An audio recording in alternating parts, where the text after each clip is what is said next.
معزز سامعین گرامی قدر، رسولullah صلی اللہ علیہ وسلم کے معجزات کے حوالے سے چند خطبات سے آپ کے سامنے گزارشات کو رکھ رہا ہوں۔ سیرت النبی کا یہ جو موضوع ہے یہ نہایت اہمیت کا حامل ہے۔ اسی طرح امت محمدیہ کی جو خصوصیات ہیں وہ معجزات کے آگے سیرت نگار جو بیان کرتے ہیں وہ بھی معجزات کے ضمن میں بیان کی جاتی ہیں، کہ جس طرح رسول اللہ صلی اللہ علیہ وسلم کو ملنے والے معجزات باقی انبیاء سے ممتاز تھے، باقی انبیاء سے جدا تھے، زیادہ تھے، اسی طرح امت محمدیہ کو جو خصوصیات ملی تو رسول اللہ صلی اللہ علیہ وسلم کی امت ہونے کی وجہ سے ہی ہیں۔ انشاءاللہ معجزات کے ابواب کو تیزی سے مکمل کر کے امت محمدیہ کی خصوصیات کو بھی اسی ضمن میں کوشش کریں گے کہ جلد از جلد بیان کیا جائے، اور اس کے بعد انشاءاللہ سن 2 ہجری کے جہاں سے سیرت کے باب کو ہم نے چھوڑا وہاں سے متصل کریں گے۔ معزز سامعین گرامی قدر، رسول اللہ صلی اللہ علیہ وسلم کی بعض پیشین گوئیاں، بعض دعائیں، بعض معجزات تو اتنے محیر العقول ہیں کہ آج 1400 برس بھی بیت جائیں تو انسان حیران رہ جاتا ہے۔ یمن کے اندر رسول اللہ صلی اللہ علیہ وسلم نے واعظین کو، مبلغین کو بھیجا تھا، اور ان میں آپ کو پتہ حضرت علی اور معاذ ابن جبل بھی شامل تھے۔ تو رسول اللہ صلی اللہ علیہ وسلم نے ان کو کہا ہے معاذ کوئی اور نشانی نہ بتلائی، جب تم یمن میں پہنچو گے تو جس جگہ تم نے مسجد بنانی ہے فلاں فلاں پہاڑ کو اپنے دائیں ہاتھ پہ رکھ لینا، یعنی فلاں پہاڑ تمہارے دائیں ہاتھ میں جب آ جائے تو اس وقت اس روح میں مسجد کو بنا دینا۔ آج بھی صنعاء کے مقام کے اوپر یمن میں وہ مسجد موجود ہے کہ جس کے پتھر معاذ ابن جبل نے اور حضرت علی نے رسول اللہ کی ہدایت کے مطابق پہاڑ کو دائیں ہاتھ میں لے کے رکھے تھے۔ اب یہ بتائیے 1400 برس پہلے تو جہاد ہوتی تھی، سمتیں ہوتی تھی، یعنی پاکستان کا یا برِ صغیر کا یا اس علاقے کا جو شخص ہے وہ مغرب کی طرف منہ کر لے، اور حقیقت بھی یہی ہے۔ بعض لوگ اس بارے میں بڑی حساسیت کا مظاہرہ کرتے ہیں، یہ کوئی حساسیت کی بات نہیں ہے کہ اینگل بھی، ڈائمنشن بھی، ڈائریکشن بھی وہی ہونی چاہیے، کوئی بات نہیں ہے۔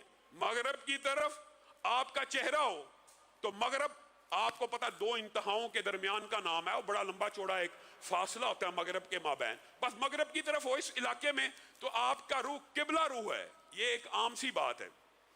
لیکن آج دور حاضر میں سیٹلائٹ کے سسٹم کے دور میں جب بعض مسلمان مورخین نے، جغرافیے کو جاننے والوں نے اور رسول اللہ صلی اللہ علیہ وسلم کی اس حدیث کو سننے کے بعد اس مسجد سے خانہ کعبہ کی ڈائریکشن ناپنے کی کوشش کی، آپ حیران رہ جائیں گے آج بھی اس مسجد کی سمت اتنی سٹریٹ لائن میں خانہ کعبہ کے اوپر ہے کہ خانہ کعبہ کے سینٹر سے اس مسجد میں امام کھڑے ہونے کی جگہ آ جاتی ہے۔ جو 1400 سال قبل صرف ڈائریکشنز تھیں، صرف جہاد تھیں، تو کیا اس طرح کی واضح نشانیاں دیکھنے کے بعد بھی آپ کا ایمان نہیں رسول اللہ صلی اللہ علیہ وسلم اور اسلام کے اوپر بڑھتا؟ وہ رسول اللہ صلی اللہ علیہ وسلم جو ابو قتادہ کو، آپ کو پتا ہے جناب ابو قتادہ نماز کے کتنے حریص تھے اور نماز سے کتنی محبت کیا کرتے تھے۔ شدید گرج چمک تھی، بارش تھی، اور آپ کو پتا یہ بھی اسلام کی ایک سنت ہے کہ مؤذن بارش کے ایام میں اذان میں یہ بھی کہہ سکتا ہے کہ آپ اپنے گھروں میں نماز پڑھ سکتے ہیں، لیکن جو مسجد میں آنا چاہے وہ آئے گا، اس کو آنے کی اجازت ہے۔ تو ابو قتادہ ایک ایسی ہی رات میں عشاء کے وقت گرج چمک اور طوفان کے اندر مسجد النبوی میں پہنچ گئے۔ رسول اللہ صلی اللہ علیہ وسلم ان کو دیکھ کے مسکرانے لگے، ابو قتادہ گھر میں نماز نہیں پڑھی، آج تو اللہ کی طرف سے رخصت تھی، آج تو چھوٹ تھی، آپ اس عالم میں بھی مسجد میں آ گئے ہیں؟ جی اللہ کے رسول میں آ گیا ہوں۔ تو اللہ کے رسول نے کہا پھر یہ ایک چھڑی پکڑ لیے، آپ جب گھر سے نکلے تھے آپ کے گھر میں ایک شیطان داخل ہو گیا تھا، اور یہ جو احادیث ہوتی ہیں ان کے اندر بھی حفاظت کے، تدابیر کے مختلف اسباق اگرچہ ہے باب معجزات کا، لیکن مختلف اسباق فقہی چھپے ہوتے ہیں۔ جیسے مؤذن اذان میں کہہ بھی دے کہ اگر آپ نے اپنے گھروں میں نماز پڑھنی ہے، پھر بھی اگر کوئی مسجد میں آئے اس کو پر تان و تنقید نہیں ہو سکتی، وہ مسجد میں آنا چاہے آئے گا، امام اس کو جماعت سے نماز پڑھائے گا۔ ایک فقہی قاعدہ یہ، دوسری بات یہ کہ گھر سے نکلتے وقت اور